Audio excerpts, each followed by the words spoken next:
පොඩි කතාවක් කියන්නද? නින්දාවට විතරක් බය වෙන්න එපා. අපි බොහෝ දෙනෙක් නින්දාවට හරි බයයි.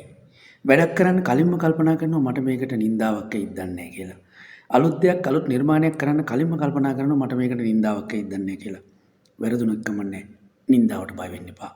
නින්දා විඳපු අය ගැන හොයලා බලන්න හොඳ පෞරුෂයක් තිබුණා නම් එයා ඉස්සරහටම ගිහිල්ලා ඇති. සමාජයේ ඉහළම තැනක ඇති. හැබැයි නින්දා විඳින්න අකමැති අයට, නින්දා විඳින්න බැරි අයට අලුත් දෙයක් කරන්න බෑ. සමාජය ඉස්සරහට යන්න බෑ. නින්දා විඳින්න පුළුවන් කියන එක පෞරුෂයේ ලක්ෂණයක්. හොඳ පෞරුෂයක් තියෙන කෙනෙක් නින්දාවට බය නැහැ. ඔය නින්දා කරන අය ඉන්නව නේද? සමානලාවට මොකක්වත්ම කරන්නේ නැති જાතියක්. ඔය නින්දා කරන අය ඒගොල්ලෝ මේ නින්දාව ගන්න ඕනේ ආපහු. මේකට අර අක්කෝස භාරද්වාජගේ කතාව තමයි ඊටාම හොඳ කතාව. නින්දාවලට මුණ දීපු නැති කෙනෙක් ලෝකේ හොයාගන්න නැහැ. හොඳ වැඩ කළත් නින්දා කරනවා. නරක වැඩ කළත් නින්දා කරනවා. යහපත් දෙයක් කළත් නින්දා කරනවා. අයහපත් දෙයක් කළත් නින්දා කරනවා. කෑවත් නිදාගත්තත් වැඩ කළත් කම්මැලිකමෙන් හිටියත් දක්ෂතාවයක් පෙන්වුවත් මේ ලෝකේ නින්දා විඳින්නේ නැති කෙනෙක් නෑ. ඒ නිසා නින්දාවට බය වෙන්න එපා. නින්දා කරන අයට පෙරලා නින්දා කරන්නත් එපා. බල්ලෙක් අපේ පස්සේ හැපුවා කියලා අපි බල්ලගේ පස්ස හපන්නේ නෑනේ. ඒ නිසා ඔහේ නින්දා කරන්න ඉඩ අරින්න ඕනේ. නින්දාවට සාර්ථකව මුහුණ දීම තමයි ජීවිතයේ ජයග්‍රහණය. ඒ නිසා නින්දාවට බය වෙන්න එපා. අපහසයට බය වෙන්න එපා.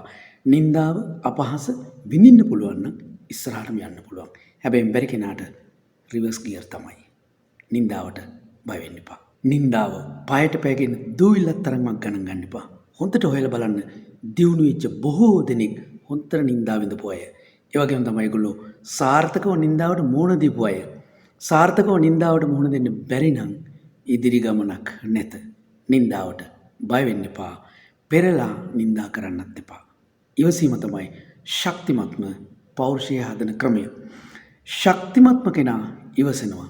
හරියට ඉවසුවොත් කළු ගලක් වගේ, යකඩයක් වගේ ඉවසන කෙනාට පහර දෙන්න පහර දෙන කෙනාටම ආපහු ඒක රිපීට් වෙනවා.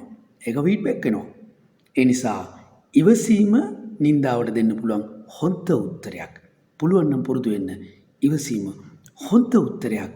යම් දවසක නින්දා කරපු අය ඒගොල්ලොම කම්පා වෙන දවසක් එවි. සමහරට ලැජ්ජාවට පුහු මාන්නයට ඒක පෙන්වන එකක් නෑ. හැබැයි ඒ තේරුම් ගන්නවා නිර්පරාධයේ කෙනෙකුට නින්දා කළොත් කලේ වරදක් කියන එක. කාලයක් යාවි. එතෙක් ඉවසන්න. නින්දාවට මුහුණ දෙන කෙනා තමයි ජයග්‍රාහකයා. හැබැයි සමහර අවස්ථා තියෙනවා නින්දා කරද්දි ප්‍රතිඋත්තර දිය යුතුයි. එහෙම නොවුනොත් අර නින්දා කරන කෙනාගේ වටේ ඉන්න අය මේක අනුගමනය කරනවා. ඒ නිසා අහක ඉන්න උන් පව පුරව ගන්න එකට දෙන්න පුළුවන් උත්තරයක් තමයි නින්දා කරන වෙලාවට උත්තර දෙන එක. නින්දාවට බය වෙන්න එපා.